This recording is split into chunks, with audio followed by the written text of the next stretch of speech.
I'm Whitney. Wayne, you're on here too. There we are. We are at West Aurora High School. Many of you know us or know where we are, but just a quick wrap. We're 30 about 3,600 kids, so a large comprehensive high school.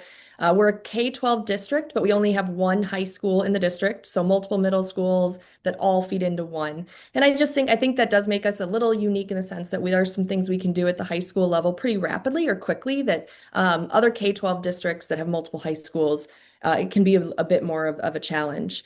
We have about 65% Hispanic, our student demographic, about 20% African American and 20% white, 15% African American, then other in there. But that's our student population, our student demographic. We think about Aurora, there are multiple high schools in the area that we do get to network with in the suburbs. And so we're really fortunate for this opportunity to meet with all of you and then with all of them as well. So Wayne and I are just going to talk a little bit today about our path to what I would really call foundational tier one instructional implementation across all classrooms. So this is my second year as the principal, but I've been at West Aurora. This is my 15th year here, and I served as an activity director at West Aurora and then an assistant principal of teaching and learning. And in that time, I learned a lot in the teaching and learning role. I got to observe a lot. And when we were coming out of COVID, we really did see a gap for many of our students who were working to access more rigorous coursework, dual credit and AP. But certainly we're struggling with some of the foundational skills to be successful in there, especially as we are identifying kids who had test scores or academic evidence that they would be successful, but maybe we're missing some of those other skills. So we really turn to AVID and the AVID elective to support those kids. So we have multiple AVID electives at the freshman level, sophomore level, and then we have one AVID elective at the junior and senior level.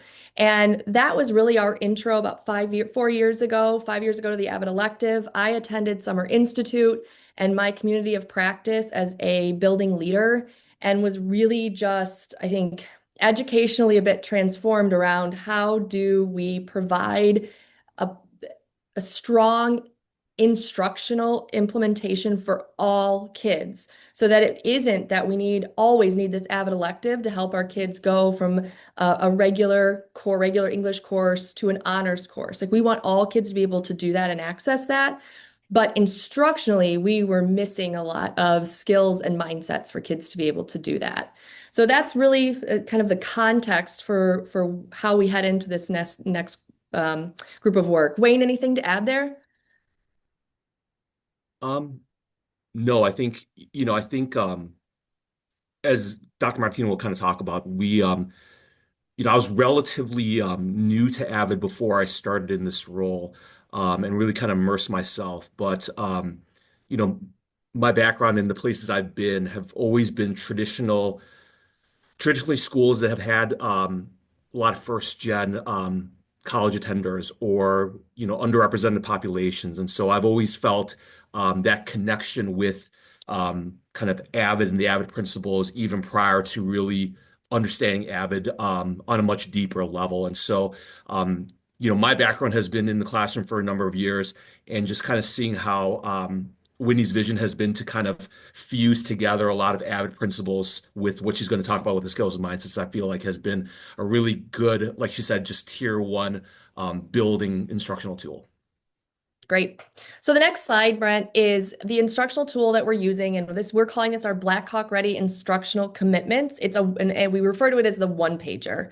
And how this came about is, in going to AVID and experiencing Wicker and having a lot of a community of practice on Wicker, I thought like that is exactly what we're missing. But how do we do this where it's not just, okay, now here's AVID Wicker, everyone, and this is going to be our new initiative, for lack of a better word. So what we did is several years ago, so in the 23-24 school year, we sat our PLC leaders, so I would call those our teacher leaders in the building, our instructional leaders, and we talked about like what skills and mindsets do we want to see in every classroom across West High. And that took a lot of work, several different meetings, months, honestly, of talking through the skills and mindsets, some voting on what that could look like, refining the words, and just being really clear about what those were. So on this one pager, communication, critical thinking, and collaboration were the skills that we felt our students needed and we needed to see in every single classroom. And then resilience, accountability, and connected were the mindsets. So all of the time we hear skills and mindsets, the one pager, Blackhawk instructional commitments. I mean, that is what we talk about anytime we're talking about school improvement. So like I said, we started back then. Those we settled on those. We took the 24-25 school year, so last year, to define the skills and mindsets. What did they mean in classrooms? And develop this one pager. And this did take a year. And we did this through our PLC leaders coming back and we talked through what are we already doing? What's happening in our classrooms routinely? What are our freshmen? We talked freshmen a lot. Like what is coming in with that ninth grade class? What are the skills they're missing? And how do we define that in this one pager? So that was last year. In our professional development days, we had two specifically dedicated to the building. We went through these as a whole school and we defined them and we talked about them. I tested, quizzed people like, put it away, don't look at it. All right, turn to your neighbor, list the skills and mindsets. Like for me, it was just so important for them to be able to rattle them off and know what they were. And that was all last year. So then this year now, as we look at kind of a timeline for how this came to be, this year, what we're really focused on is intentional professional development around each of the skills and mindsets.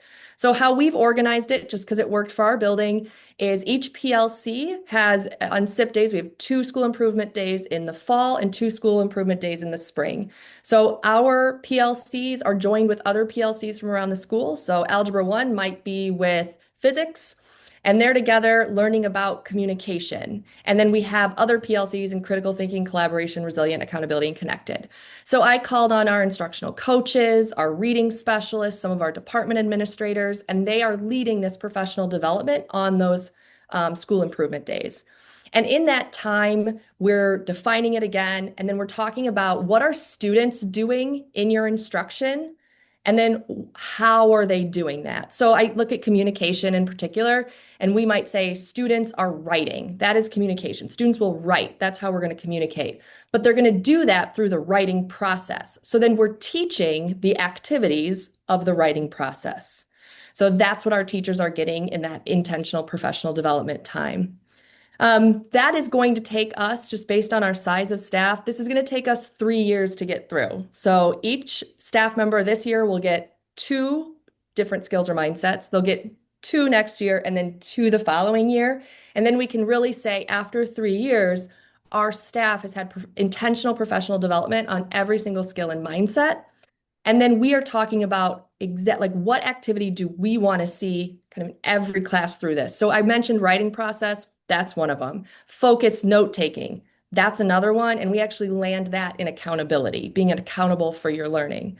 Socratic seminars, that's under collaboration and communication. Driving questioning boards is falling under critical thinking. So all of these different activities, and we absolutely have used the AVID archive and AVID resources to help us build this professional development because we have access to it. And then we have AVID teachers that are very familiar with it. So that's how that has looked. I just want to point out at the bottom, we also just took a moment as a school to define what does a successful lesson look like from opening, the middle, and then the end. We were really, and we all know, like as leaders of buildings, do you have a target? Is it called objective of the day? Like how are you starting class? And we decided like, we don't care. I don't care what you call it because people are coming in from all over the place. I mess it up. Like I don't always call it the same thing. We just are saying we need an opening. The kids need to know what they're going to do. And then the body of the lesson is where you would do all of those through activities. And then finally, just being really intentional about closing our lesson, using a planner, putting things away in a binder, that there's just a clear way that a lesson ends. Wayne has been a part of that intentional professional learning. So if you want to speak to that, Wayne, a little bit about what that really looks like in that moment and with those teachers. For sure. So one of the skills that we were looking at, and I was leading for the PD was critical thinking, and a lot of our critical thinking, especially from a social studies lens, really focused on the idea of inquiry. You know, both teachers being able to ask higher level critical thinking questions and for students to be able to self-generate those. And so as we were going through the one pager and taking a look at like what skilled questioning looks like, if you're looking at the means by which we do that, I led two sessions. One of them was to go into inquiry and critical thinking, but the takeaway for teachers who were there in their PLCs was really focused on CASA's level of thinking, and so we would kind of demonstrate and give examples of what level one questions are, what level two questions and level three questions, kind of scaffolding and building those up. And then one of the things I would have teachers do was their takeaway was they would do an audit, for example, of the types of questions that they would ask both verbally in class, or they would have it embedded within their assessments or their formative assessments. And then I would ask them, how many level one questions are you asking? Like, what's your percentage of level two? What's your percentage of level three? Where you're synthesizing more things. And I think one thing that was really positive was that teachers would come back and they would say, you know what, like, honestly, I thought I was asking a lot more higher level order questions to help my kids critically think. But when I really do an audit, a lot of my questions are mostly level one questions, and I haven't taken them to the next step. And so that was kind of like a nice eye-opening moment for teachers to realize, hey, you know what? Like I need to build, you know, our students in terms of how they can ask questions, but I also need to model that in terms of what I'm doing in my own instruction as well. PLCs would sometimes take a unit, one of their units, and then they would look at ways that they could embed more CASA's levels of thinkings within like a unit that they have, or they can just really think about how they were doing it within some of their assignments. So we really tried to meet teachers where they were in terms of how much they want to do it. Some teachers, I think they do it quite commonly in practice. And so they were kind of used to it. Other teachers, it wasn't really so much of their practice, but they wanted to get better. And so they would start off with baby steps, And so we would have them do that as kind of a takeaway from this PD. And then when we would meet back, they would actually report and kind of carousel some of the things that they were doing. And that was really positive to see some of the collaborative steps they were doing to try to embed more higher order thinking and inquiry within their lessons. And then what we would do is the second step was we would then take it to a focused note-taking level. I know that's part of accountability, but we felt like because of the 5 steps of note-taking that we oftentimes do within the AVID elective, we thought that would also really kind of address some of the critical thinking. And so a lot of our teachers will give notes, and a lot of teachers will give like guided study guides and, different things like that. But then I think the challenge to those teachers were how much are kids really processing, really thinking about the notes that they're taking, the critical thinking. And so my background was in psychology. I was a psychology teacher, and we talk about like spacing effect, learning effects, like how often we need to really go back to some of our notes in terms of really kind of acquiring the content on a deeper, meaningful level.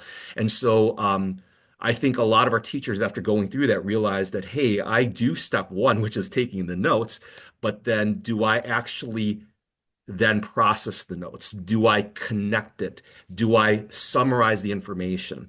And to be honest, I think some teachers were like, that seems like a lot to teach, and then a lot to then have our kids do it within the structure of their class. But one thing we were able to do was really kind of model that, you know what? If we're thinking about how we open a lesson, what the body of a lesson looks like, what a closing lesson looks like, then, for example, our kids are taking in the notes during the body of the lesson. And then what we do for the closing is now we're going to take 10 minutes before you guys leave class, and we're going to process these notes. We're going to annotate our notes. We're going to underline certain concepts. And then when they come back the following day, then they, for example, think about connecting questions, questions they want to ask their teacher. And then they might then summarize their notes. So we found ways to kind of advocate teachers to then do some of those practices as part of their openings or their closings, so they're not taking so much time. Now, the one thing that they will share is this is a lot to teach our students how to do. And then we're like, yes, it is. It is a lot to do, but it's kind of like that investment on the front end. If you can do it with fidelity and do it well, then the dividends really pay off on the back end, which is their performance and their acquisition of the content. And once you're able to kind of make that a norm, then it's a lot easier to then go through throughout the rest of the year. So it is kind of front loaded heavy, but then what teachers find is that as they're doing it, it's a lot easier for both kids and teachers to get through it and kind of universally adapt it to different levels of content. And so that was really a nice takeaway. And that kind of transcends a lot of different content areas. So me personally, I was very happy with how receptive teachers were to that. The one last thing I would say is, even though we're critical thinking, the focus note taking covers the accountability and the resistance. So there's a lot of like overlap in terms of what teachers kind of take away and what kids kind of take away. And then the one last thing is that when I'm doing my evaluations with my social studies department, for example, I will tell them, hey, what are some goals you have in terms of some of these skills and mindsets?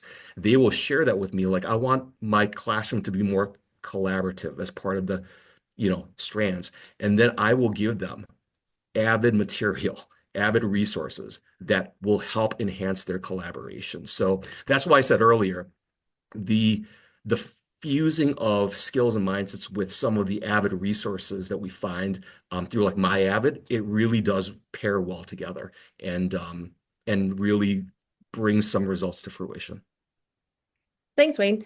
Brent, on the next slide, if you hit the next one, this is just a review of the timeline. So I want to go back just so you can see. The other thing I wanted to point out is understand that we do know and we are giving ourselves some grace as an admin team, even though I'm the worst. I'm the least patient in this process. And my team will tell you, like, I'm just like, I want to see this every time I walk in a classroom. Like, I want to know, and I want to ask any kid or any teacher. But I also recognize, like, if you walked into West High today, you would, hopefully all of the staff, but we're not at a point where every kid knows the skills and mindsets yet. But that is a goal for us. And we know it's going to take a little while to get there. So that's just showing you a timeline of it is a long process. I want to point out though, in 24-25, I have their defined skills, Blackhawk skills and ready mindsets, and we put the one pager together. I want to give a shout out to Shad at Joliet Central. So I was at the Principals Collaborative last fall, and I was doing this work. We'd already had our skills and mindsets figured out. We'd already set our instructional commitments, but like they were just memorialized in some notes. And I saw Joliet Central had a one pager, and I was like, look that is brilliant. So I did steal from this collaborative, and I thought we can get that done too. And it's just a really easy way to put that out, share it. We share it with all staff during evaluations. Our new teachers will go through a process of kind of catching up on the skills and mindsets that they missed throughout their first year, so we can onboard them in that way. And we just love having it. And at the end of the day, people just want to know what you're looking for. They want you to be clear. And I thought the one pager really helped us do that. So that was helpful. The last slide that I'll show, part of this as well was to be just clear about the language. So this was made into posters. It's in every single classroom across the building. So at the beginning of the year, I have our leaders go through every room. We audit the classrooms to make sure they're up. We do it again at semester in case any of them fell down. I framed a bunch of them, put them all in our hallways, in our lunchroom, in our department, and like even the dean's office has them. And to me, it's just like, let's be very clear. And this was one of the things I learned. Brent had come through and done an AVID elective walkthrough a couple years ago, and it has always stuck with me. He sent the notes and just said, look at what's hanging on your walls. I mean, that's a good first step. Like, what skills, what mindsets, what are we putting up in classrooms that kids see? And I'm like, that is just an easy win. Like, make sure even the kids are clear about what every classroom, regardless of content, regardless of age, we know that these are going to help you be successful in high school and then in post-secondary. So that was another takeaway. Like, if we're thinking of just like things to share, easy wins, that was definitely one of them. We are a Title I school. We have a lot of Title I money that we use, and this was how we got that done. It's a really good way to use Title I dollars to just be clear about what we're putting up in classrooms. So that's how we were able to furnish the building with those posters.